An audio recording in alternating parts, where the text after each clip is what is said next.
રહ્યો છે। વર્ષો જૂના ઘટાદાર વૃક્ષ કાપી નાખતા લોકોમાં ભારે રોષ જોવા મળ્યો છે અને વૃક્ષોના નિકંદનને લઈને પર્યાવરણ પ્રેમીઓમાં પણ નારાજગી જોવા મળી છે। અજાણ્યા વ્યક્તિએ ગેરકાયદેસર રીતે આ વૃક્ષોને કાપી નાખ્યા છે।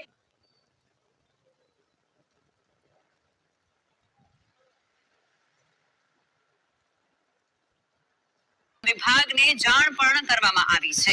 વૃક્ષ છેદન ધારા હેઠળ કડક કાર્યવાહી કરવામાં આવે તેવી માંગ પણ ઉઠવા પામી છે, જેના કારણે પ્રકૃતિ પ્રેમીઓમાં રોષ ભભૂકી ઉઠ્યો। ત્યારે વૃક્ષો કાપવા માટે જરૂરી મંજૂરી લેવામાં આવી હતી કે નહીં અને સમગ્ર પ્રક્રિયા નિયમો મુજબ હાથ ધરવામાં આવી હતી કે કેમ તે અંગે જવાબદાર તંત્ર દ્વારા નિષ્પક્ષ તપાસ કરવામાં આવે તેવી લોક માંગ ઉઠી છે।